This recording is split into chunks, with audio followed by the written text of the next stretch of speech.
There are over 700 servants working for the royal family, but only one was allowed to call the queen by her childhood nickname. Only one saw her unguarded face every single morning. And only one gave 66 years of her life to a woman who still called her Miss MacDonald, Margaret MacDonald, known as Bobo, the queen's dresser, the closest stranger on earth. She knew every secret. She saw every tear. She comforted Elizabeth through nightmares, through the abdication, through the war. She dressed her for her wedding. She dressed her for her coronation. She dressed her for state funerals and royal christenings and thousands upon thousands of public appearances. She had more access than Prince Philip, more intimacy than the Queen's own children, and she was still staff.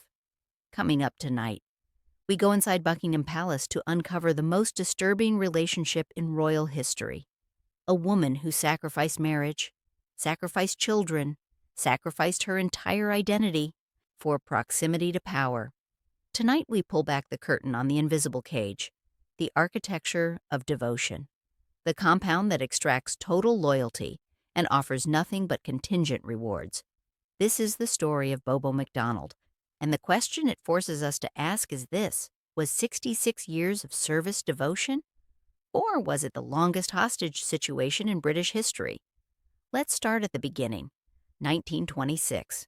A young Scottish woman arrives at the York household. Her name is Margaret MacDonald. She's 22 years old, daughter of a railway worker from the Black Isle, trained as an apprentice chambermaid. She's been hired as a nursery maid. Her charge is a baby princess named Elizabeth, just a few months old. Margaret expects this to be a temporary position, a few years of service before marriage, before children of her own, before a life. She has no idea she will never leave. The early years are almost warm. Bobo shares a bedroom with Princess Elizabeth until the girl is 13 years old. She comforts her during nightmares. She's present for the small terrors of childhood that even royalty cannot escape. There's something approaching genuine affection here. Something that might, in another context, be called love. But context is everything, and the context is the palace. 1936. The abdication. Elizabeth's uncle gives up the throne for an American divorcee. Her father becomes king. Her mother becomes queen. And Elizabeth herself transforms overnight from a minor princess to the heir presumptive. The girl who might never have ruled is now destined for the crown. And Bobo? Bobo stays. Of course she stays. Where else would she go? By now she's been in service for 10 years. 10 years of waking Elizabeth. 10 years of dressing her. 10 years of knowing her moods, her fears, her secrets. The gravity of accumulated intimacy has already begun to trap her. She could leave. Technically, she could walk out tomorrow, find another position, get married, have children, live a life. But the cage isn't made of bars. The cage is made of devotion. And devotion, once formed, is almost impossible to break. The war comes. Elizabeth grows up. She falls in love with Philip Mountbatten. They marry in 1947 in a ceremony broadcast to millions around the world. The princess becomes a wife. And who accompanies her on her honeymoon? Bobo. The dresser goes where the princess goes, even to the bedroom door of her wedding night. Think about that for a moment. The woman who dressed Elizabeth for her wedding, who helped her out of that dress at the end of the evening, who was present in the house while Elizabeth consummated her marriage. It wasn't her mother. It wasn't her sister. It was her servant. The intimacy is almost obscene, and yet it's invisible, because servants don't count. Servants are furniture. Servants see everything and are seen by no one. 5 years pass. Elizabeth and Philip have children. Charles. Anne. The heir and the spare of a new generation. And still Bobo remains. Now she's dresser to the heir presumptive. Important? Certainly. But not central to the national drama. That's about to change. February 6th, 1952. A telegram arrives in Kenya. King George VI is dead. Princess Elizabeth, 25 years old, asleep in a hunting lodge at the Treetops Hotel, wakes to find herself queen. Philip breaks the news.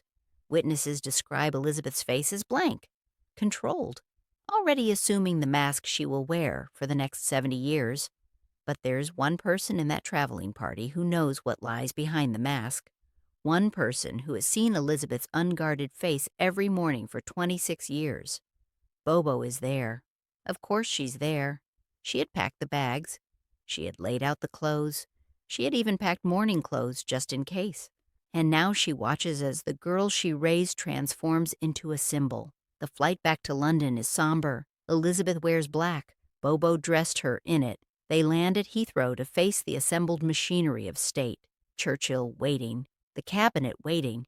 The entire apparatus of monarchy ready to process this woman into an institution. But before Elizabeth steps off that plane, before she faces the cameras, before she becomes queen, Bobo adjusts her hat, checks the seams, makes sure everything is perfect. This is the transaction that will define both their lives.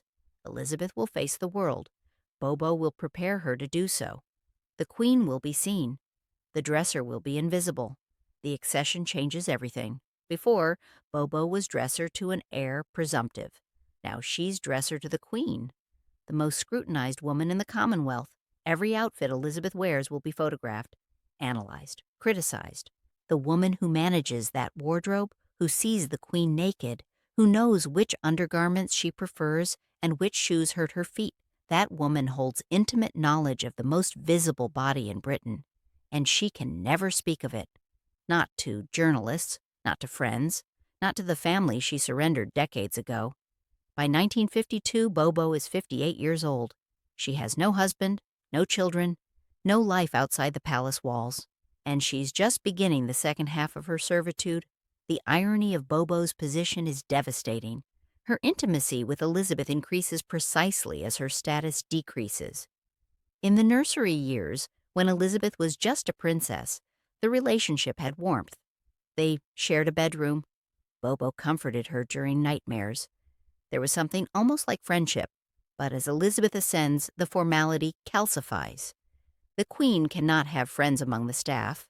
The queen can have servants who are treated with friendliness. But friendliness is not friendship. Bobo remains Miss MacDonald in all official contexts, even as she remains Bobo in private moments. She can call Elizabeth Lilibet, the childhood nickname that only family uses. But this privilege is granted, not earned. It exists at the Queen's pleasure. It can be revoked at any moment. This is the architecture of the invisible cage. Total access combined with total vulnerability. Bobo knows things about Elizabeth that Philip doesn't know. She has known her longer than Philip has. She has seen her in states of undress that Philip hadn't seen until their wedding night. And yet, she remains staff. She enters through the staff door. She eats in the staff dining room. She lives in rooms granted by grace and favor, which means they're gifts, not property. Gifts that revert to the crown upon her death or dismissal. The cage is lined with velvet, but it's still a cage. June 2nd, 1953, Coronation Day. The morning breaks gray and damp over London. The forecast promised rain, and the forecast was right. Along the processional route, crowds have camped overnight, huddled under blankets and newspapers, determined to witness the transformation of Elizabeth Alexandra Mary Windsor into Elizabeth II, by the grace of God, Queen of the United Kingdom and her other realms and territories, head of the Commonwealth, defender of the faith. 20 million television viewers in the United Kingdom alone will watch the ceremony, the largest audience for any event in British history. This is theater on a scale the world has never seen, but before the theater can begin, the actress must be dressed, and that task falls to Bobo MacDonald. The morning begins in darkness. Bobo wakes Elizabeth at an hour she alone knows, following a routine they've established over decades. She draws the bath, she lays out the undergarments, she prepares the coronation dress. The dress is a masterwork, designed by Norman Hartnell, embroidered with the floral emblems of the Commonwealth nations, the English Tudor rose, the Scottish thistle, the Irish shamrock, the Welsh leek, symbols of realms stretching across the globe. The dress weighs nearly 30 pounds. The robe that will accompany it weighs even more. Elizabeth will spend hours in these garments, standing, walking, kneeling, while the Archbishop of Canterbury performs rites dating back centuries. She will carry the weight of empire on her body. and Bobo will help her bear it by ensuring every hook is fastened, every seam lies flat, every fold falls correctly. The physical intimacy of this moment is difficult to overstate. Bobo sees Elizabeth naked. She touches her body as she adjusts the clothing. She's present in the royal bedroom at an hour when husbands are typically alone with wives. Philip is elsewhere, preparing for his own ceremonial role. The woman who dresses the queen is not the woman who married her. It's the Scottish servant who has known her since birth. This is invisible intimacy at its most literal. The hands that arrange the sacred garments belong to someone who will never appear in any photograph from that day, who will never be mentioned in any official history, who will watch the coronation on a small television with the other staff while her charge sits beneath the weight of St. Edward's crown. Consider the symbolism. At the moment of anointing, Elizabeth is hidden from public view by a canopy held by 4 Knights of the Garter. The sacred oil is applied to her hands, her breast, her forehead. This is the mystic heart of the ceremony, the moment when constitutional fiction becomes religious reality. The Queen is touched by God through his Archbishop. But hours earlier, Bobo touched that same body. She helped Elizabeth into the simple white garment she wore during the anointing. She saw what the Knights of the Garter shielded from view. In a ceremony designed to demonstrate Elizabeth's special relationship with the divine, Bobo had already demonstrated her own special relationship with the mortal woman beneath the robes. After the anointing, after the crowning, after the homage and the communion and the recession, the newly crowned queen appears on the balcony of Buckingham Palace to wave at the crowds below. The images are iconic: Elizabeth in her robes, Philip beside her, young Charles and Anne waving uncertainly, the Queen Mother and Princess Margaret completing the tableau. The family, the institution, the visible faces of monarchy, and somewhere in the palace behind them, invisible, Bobo, perhaps watching from a window, perhaps already preparing the evening clothes, perhaps simply waiting to help Elizabeth out of the crushing weight of the ceremonial garments. The day belongs to the Queen. The Queen belongs, in some essential sense, to Bobo, and Bobo belongs to no one. The coronation honors list that year includes Margaret MacDonald. She is made a member of the Royal Victorian Order, 5th class, an honor bestowed personally by the sovereign for services to the crown. The award is announced quietly, without fanfare, one name among many in the official gazette. Bobo does not attend the investiture ceremony in any prominent capacity. She receives her medal and returns to her duties. The honor is real, but it's also contained. It acknowledges her service without elevating her status. She remains staff. The green baize door remains closed. 30 years pass. The Queen ages. Bobo ages with her. The world outside the palace walls transforms utterly. The empire dissolves. The economy lurches from crisis to crisis. The social order that seemed so fixed in 1953 crumbles into something unrecognizable. But inside Buckingham Palace, certain rhythms persist. Every morning, Bobo wakes Elizabeth. Every morning, she lays out the clothes. Every morning, she performs the rituals of invisible intimacy that have defined her existence for 5 decades. The physical toll of decades of service is written on Bobo's body by now, standing for hours while adjusting hemlines, bending to fasten shoes, carrying garments heavy with embroidery and beading. The work of a dresser is not intellectual. It is physical, repetitive, exhausting, and Bobo has done it for decades without complaint, without recognition, without the medical attention that might have been available had she been willing to admit weakness.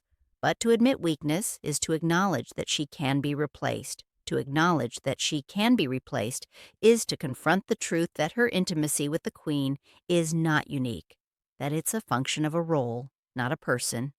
This truth is too terrible to face. So Bobo continues. She carries the dresses. She fastens the shoes. She pretends her body is not failing.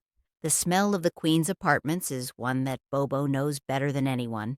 The particular fragrance Elizabeth favors. The scent of old wool and new silk.